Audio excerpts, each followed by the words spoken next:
पैसरी कुनै भएन भने के सबै तालु नै देखिन्छ यार। तालु त अनि उलाउनु पर्यो नि त उ बान्नु पर्यो नि त यो खै त बाबु यहाँ बान्नु पर्यो नि त यतातिरको साथीहरू किन यस्तो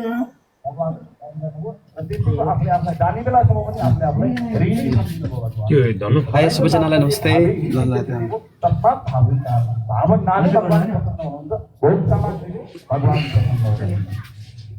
प्रेम का भूखा हूँ मेरे प्रेम ही सार है।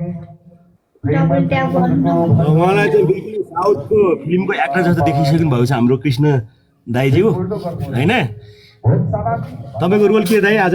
अब हामी पुजारी बिनाको मूर्ति चढ्न जाँदैछौँ भनेको। ट्याब सेयर लाइक गरिदिनु ल सेयर लाइक पुरै ठिकै छ। पढाइ गरिदिनुहोस् हजुरहरूको माया साथ पाइराख्नु भएको छ हाम्रो राजकुमार दाइले। लाउनु एउटा होनहार सोझो कलाकार हुनुहुन्छ, लुकेर बसेको दम उहाँको प्रतिभा होइन। अहिले हजुरहरूले छरप्रष्ट पारिदिनु भएको छ, अझ योभन्दा धेरै छरप्रष्ट पारिदिनु होला। हस् भन्नुहोस् त। खै हजुरहरूले हँसै भन्नु भएन, हस् लेख्नुहोस् न कमेन्टमा है तेरिका है। जय राष्ट्र जय नरेश भन्नु। अब हामी मूर्ति चढ्न जाँदैछौँ होइन। म हेर्छु के ल आइसक्नु भयो छ है मेरो एकदम नेपालको माया गरे अस्तिको यो राष्ट्रभक्ति 15 गतेको झन्डा अझै बाँकी छ, राष्ट्रिय झन्डा छोड्नु भएको छैन। यो प्राण रहेसम्म राख्छु भाइ भन्नुभएको छ। वास्तवमा सबैले राख्नुपर्छ होइन। ल हजुर एउटा नाटक हुँदैछ, मेरो नाटक हुँदैछ। हजुरहरूले सबले मेरो नाटक हेरिदिनु होला, लाइभ हेरिदिनु होला।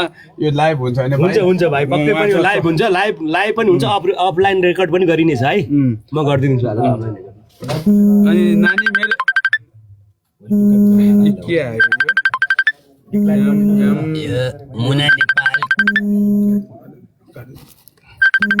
अब हामी चाहिँ चाइनिज कुरामा नाटक खेल्न जान्छौँ। ध्यान समात गरौँ न, तपाईँ गरौँ न। मूर्ति चोर्छौँ फेरि हाँस्नु त भाइ ल हजुरलाई भन्नुहोस् न। अब हजुर जानु भन्नु नि त गएर अब हजुर भन्नु। अनि ऊ पनि बोक्नु पर्यो। केही लगाइदिनु हो यतिको त हात्तीले यसो अलिकति केही बनाउनु दाइ आज।